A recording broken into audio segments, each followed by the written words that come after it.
অতীতে রাস্তা তৈরির সময় যতবারই যিনি বা যারা এই মন্দির ভাঙার চেষ্টা করেছেন তারা সবাই মারা গিয়েছেন।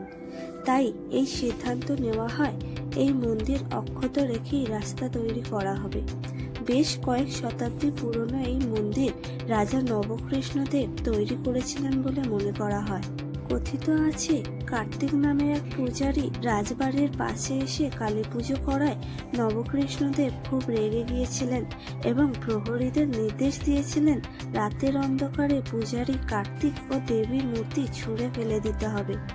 কিন্তু সেই রাতেই দেবী তাকে স্বপ্নাদেশ দেন যাতে পূজারী ও দেবীর মূর্তিকে আবার নিয়ে এসে মন্দিরে প্রতিষ্ঠা করা হয়।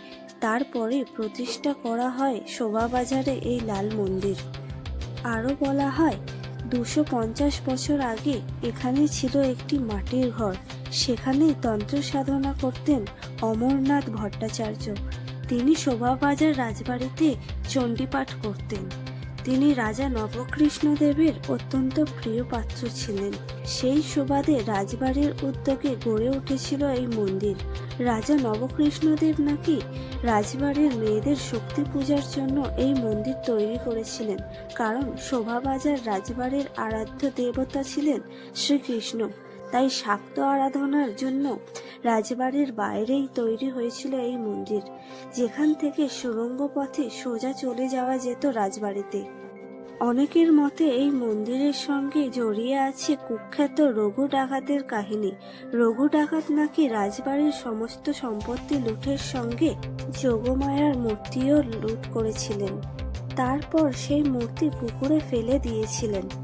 রাজা স্বপ্নাদেশ পেয়ে পুকুর থেকে মূর্তি তুলে এনে এই মন্দির প্রতিষ্ঠা করেছিলেন। ব্রিটিশ শাসকরা রাস্তা তৈরির সময় এই মন্দির ভাঙার চেষ্টা করেছিলেন, কিন্তু মন্দির ভাঙতে গিয়ে অনেক মজদুর মুখে রক্ত উঠে মারা যায়। তারপর স্বয়ং প্রধানমন্ত্রী ইন্দিরা গান্ধী এই মন্দির অক্ষত রেখে মেট্রোর সুড়ঙ্গ খোঁড়ার জন্য 3 কোটি টাকা বরাদ্দ করেছিলেন।